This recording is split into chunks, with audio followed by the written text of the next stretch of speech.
कमाल देख रहे हो आप। हिंदू मुसलमान के नाम पर वोट देने वालों को अब साफ हवा भी चाहिए, वाह, बीवी भी कटरीना चाहिए और दहेज में कार भी। मोदी जी पॉल्यूशन को साइड में रखकर 10 घंटे संसद में वंदे मातरम पर बहस करके विदेश दौरे पर गए और इथोपिया की संसद में जाकर कहा कि दुनिया तब तक आगे नहीं बढ़ सकती जब तक कि दुनिया का सिस्टम अतीत यानी पास्ट में अटका रहेगा। जी हां, पास्ट को छोड़ने की बात मोदी जी ने बोली। यह सुनकर नेहरू की आंखों में पानी आ गया। जो आदमी खुद 12 साल से नेहरू पर अतीत पर अटका हुआ है, वो अचानक से कह रहा है कि अतीत में मत रहो। ऐसा लग रहा है जैसे अजय देवगन कह रहा है गुटखा मत खाओ। गिनती करना मुश्किल है कि नेहरू ने इतने सारे काम किए, लेकिन मोदी जी के मुताबिक पूरी जिंदगी में नेहरू ने सिर्फ एक काम किया, अपमान। मोदी जी रोज नया नाम ढूंढ लाते हैं। अरे देखो, नेहरू ने इसका अपमान किया था, देखो नेहरू ने उसका अपमान किया था, नेहरू ने पटेल का अपमान किया, बोस का अपमान किया, गांधी का अपमान किया, जनता का अपमान किया, देश का अपमान किया, वंदे मातरम का अपमान किया। मोदी जी के मुताबिक नेहरू रोज सुबेरे उठते थे, अपमान करते थे, सो जाते थे। बाकी लोग काम करके प्रधानमंत्री बनते हैं। नेहरू इकलौते नेता थे जो 17 साल लगातार अपमान करके प्रधानमंत्री बने। एक के बाद एक जनता ने हर बार नेहरू को चुनाव में बम्पर बहुमत देकर पीएम बनाया, इतने बहुमत से जिताया कि जिसके बारे में आज मोदी जी सोच भी नहीं सकते, क्योंकि जनता को नेहरू की एक ही बात बहुत पसंद थी, वाह क्या अपमान करता है। देश में कहीं कुछ भी हो, कहीं बाढ़ आए, कहीं सूखा पड़े, कहीं पुल गिरे, कहीं ट्रेन भिड़े या बम ब्लास्ट हो, बीजेपी वाले तुरंत पूछने लगते हैं, अरे राहुल गांधी कहाँ हैं, राहुल गांधी कहाँ हैं, राहुल गांधी कहाँ हैं। देश में इतनी बड़ी घटना हो गई लेकिन राहुल गांधी तो है ही नहीं। 11 साल हो गए मोदी जी को पीएम बने हुए, लेकिन बीजेपी वालों को यकीन ही नहीं होता कि मोदी जी खुद भी कुछ कर सकते हैं। अब तो खुद मोदी जी को भी यही लगने लगा है, इसलिए दिल्ली में ब्लास्ट होते ही सीधे भूटान निकल लिए। सोचा मैं यहां रुक के भी क्या कर लूंगा, राहुल गांधी तो है ही नहीं। बीजेपी के उम्मीदवार सुनील कुमार पिंटू सीतामढ़ी सीट से चुनाव जीत गए। ये वही उम्मीदवार हैं जिनकी वोटिंग से पहले एक तथाकथित वो वाली वीडियो वायरल हुई थी, फिर भी सुनील पिंटू हजारों वोटों से चुनाव जीत गए। ये न्यूज़ देखकर मध्य प्रदेश वाले, अरे वो हाईवे वाले मनोहर लाल धाकड़, उन्होंने कहा अगर बंद कमरे की वीडियो वाले लोग विधायक बन सकते हैं तो हाईवे वाले को कम से कम सीएम तो बनाओ। ये कमाल देखिए कि गोवा के एक नाइट क्लब में आग लगने से लगभग 25 लोग जिंदा गए। देश के एयरपोर्ट्स पर हजारों लोग फंस गए। दिल्ली एनसीआर के प्रदूषण में सांसें लेकर करोड़ों लोगों के फेफड़े सड़ गए। अमेरिकी टैरिफ के चलते एक्सपोर्टर्स को कमाई के लाले पड़ गए। रुपए के मुकाबले डॉलर के रेट बढ़ गए। लेकिन इन सब के बीच देश की संसद में चर्चा किस बात पर हो रही है? वंदे मातरम पर। इस बात पर चर्चा हो रही है कि वंदे मातरम के साथ 150 साल पहले नेहरू ने क्या किया था, ताकि लोग ये भूल जाए कि बंदेज ऑफ भारत यानी पीपल ऑफ इंडिया के साथ आज मोदी जी क्या कर रहे हैं। और मेरी बात मानिए, ये फॉर्मूला काम करता है। मेरे एक अंकल 2 दिन पहले उनकी सर्जरी होनी थी, लेकिन फ्लाइट कैंसिल हो गई, नहीं जा पाए। अब हालत इतनी खराब है, इतनी खराब है कि तब मरे कि अब मरे। ऐसी हालत में संसद के भीतर वंदे मातरम पर बहस हो रही है। ये देखकर वो बहुत दुखी हुए।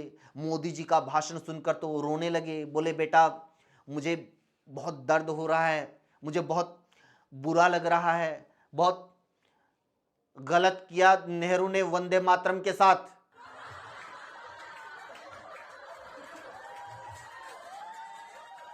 लेकिन सारे लोग एक जैसे नहीं होते। जैसे कि दूल्हा इंडिगो क्राइसिस की वजह से वो भी एयरपोर्ट पर फंस गया।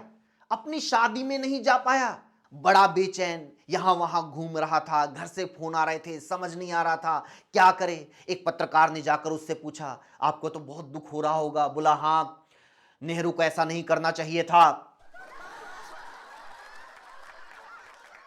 आपको जानकर गर्व होगा कि मोदी जी की 18 घंटे की मेहनत का नतीजा आ गया है।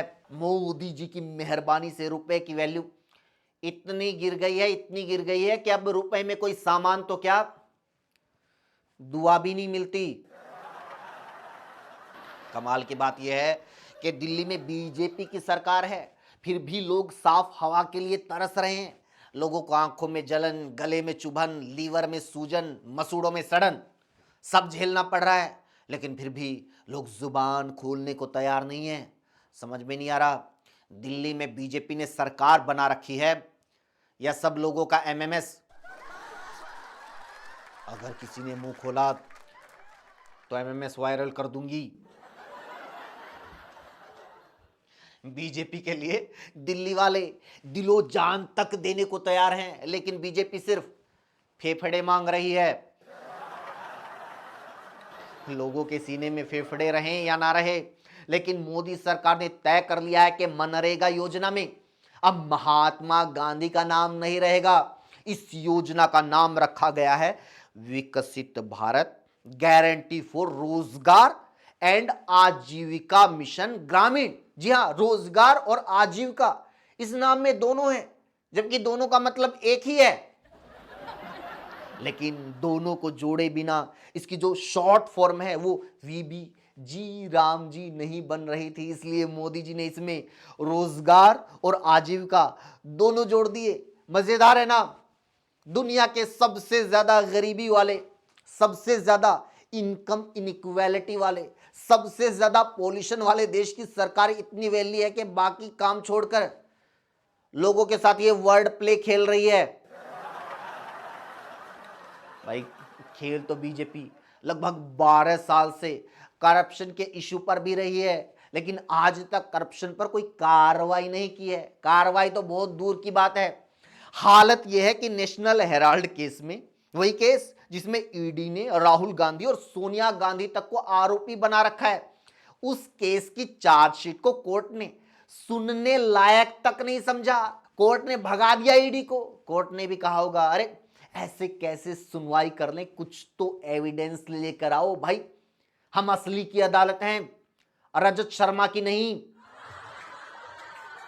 याद है 2014 से पहले क्या होता था, कैसे घोटाले गिनवाए जाते थे। ये लो जी, 2G 3G कोल जी, जीजा जी, ए जी, ओ जी, लो जी सुनो जी, रोज नया घोटाला गिनवा दिया जाता था। मेरा एक दोस्त तो यहां तक बोलता था, भाई कांग्रेस ये बहुत घोटाले कर रही है, सारा हरियाणा जीजा जी के नाम कर दिया, हरियाणा की सारी जमीन वाड्रा के नाम कर दी। मैं क्या, अगर सारी जमीन वाड्रा के नाम कर दी तो तुम लोग कहां रहते हो? बोला, फर्स्ट फ्लोर पे। Boycott Christmas. मैरी क्रिसमस इसलिए नहीं बोल रहा क्योंकि कुछ लोगों को लगता है कि ये बोलते ही हमारा धर्म परिवर्तन हो जाएगा। ये वही लोग हैं जिन्हें बचपन में पैंट के ऊपर चड्डी पहनते ही लगने लगता था कि वो सुपरमैन बन गए हैं। अब इन्हें लग रहा है कि लाल टोपी पहनते ही हम ईसाई बन जाएंगे, पिज्जा खाते ही इटालियन बन जाएंगे, चाइनीज खाते ही कुंफू सीख जाएंगे, आईफोन खरीदते ही एप्पल के सीईओ बन जाएंगे, कांग्रेचुलेशंस बोलते ही कांग्रेसी बन जाएंगे, और सफेद टी शर्ट पहनते ही राहुल गांधी। देखो, हिंदू होने के नाते वैसे तो मुझे होली दिवाली पसंद है, लेकिन मुझे ये वैलेंटाइंस डे और क्रिसमस भी खूब पसंद है। इसलिए नहीं कि मैं सेकुलर हूं, बल्कि इसलिए कि इस दिन मेरे बेरोजगार दोस्तों को कुछ काम तो मिल जाता है। 25 दिसंबर को कहीं भी लाल रंग दिखे, ये लोग पहुंच जाते हैं, तोड़ फोड़ करने लगते हैं। अबे इसको हटाओ, शर्म आनी चाहिए तुम्हें, हिंदू होते हुए तुमने अपनी दुकान में लाल रंग की इतनी सारी कैप टांग रखी हैं। अबे ये दुकान नहीं, ब्लड बैंक है। आज देश के नौजवान रूस, इजराइल, अमेरिका और दूसरे यहूदी और ईसाई देशों में मजदूरी करने और मरने के लिए जा रहे हैं। यहां तक कि खाड़ी के मुस्लिम देशों में जाकर मजदूरी कर रहे हैं, जबकि हमारे देश में ही 80 सरकारी विभागों में लगभग 10 लाख नौकरियों के पद खाली पड़े हैं। डिफेंस में लगभग 2.5 लाख पद खाली पड़े हैं। एक के बाद एक लगातार पेपर आउट हो रहे हैं। भर्तियों में धांधलियां हो रही हैं। खाली पदों को भरा नहीं जा रहा, पक्की नौकरियों को खत्म किया जा रहा है। बेरोजगारी सारे रिकॉर्ड तोड़ रही है। हमारे युवा गुस्से में हैं, प्रोटेस्ट कर रहे हैं, नारे लगा रहे हैं, चिल्ला रहे हैं। चर्च के बाहर ये इतने ही भोले हैं भाई बेचारे। इनको सिर्फ इतना समझाया जाता है कि क्रिसमस का विरोध करना है। क्यों करना है ये नहीं पता। इसके लिए ये लोग कुछ भी लॉजिक निकाल कर ले आते हैं। एक बोला 1 नंबर का बकवास फेस्टिवल है ये, समझ नहीं आता। क्रिसमस ट्री की पूजा क्यों करते हैं, जबकि नासा की रिसर्च बताती है कि क्रिसमस ट्री दुनिया का इकलौता पेड़ है जो ऑक्सीजन नहीं देता।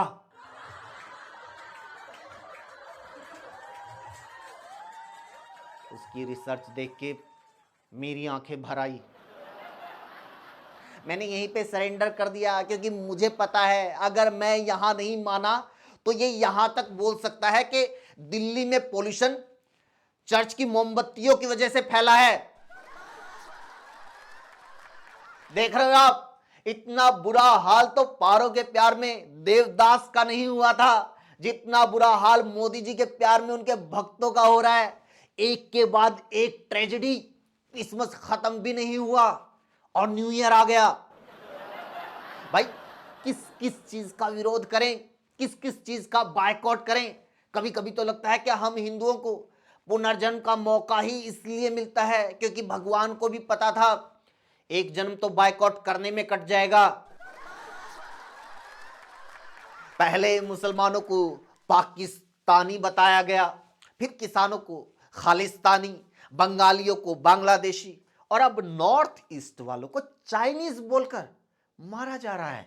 जिसका जो मूड आए वो उस मर्जी देश का वीजा बनाकर दे देता है। बताओ इससे ज्यादा और क्या विकास चाहिए आपको, इससे बड़ा क्या रोजगार चाहिए आपको। आज कोई भी गले में गमछा डाल के इमिग्रेशन ऑफिसर बन सकता है। पहले इनकी तैनाती एयरपोर्ट, सीपोर्ट और लैंड बॉर्डर पर होती थी। अब हर गली में आपको इमिग्रेशन ऑफिसर मिल जाएंगे जो हर रेहड़ी फेरी वाले से पूछने लगते हैं, अबे कहां से आया है, यहां क्यों आया है, अपनी आईडी दिखा, अपना आधार कार्ड दिखा, जय श्री राम बोल के दिखा, वंदे मातरम गा के दिखा, अबे ऊंचे सुर में गा के दिखा। भाई वो सब्जी बेचने आया है, इंडियन आइडल का ऑडिशन देने नहीं। मेरा एक दोस्त है हिंदू रक्षक, उसने एक मुस्लिम सब्जी वाले को पकड़ लिया, बोला अबे मुल्ले ये इस खीरे पर थूक तो नहीं लगाया। सब्जी वाला बोला थूक क्यों लगाऊंगा साहब, मैं तो सिर्फ खाने के लिए बेचता हूं।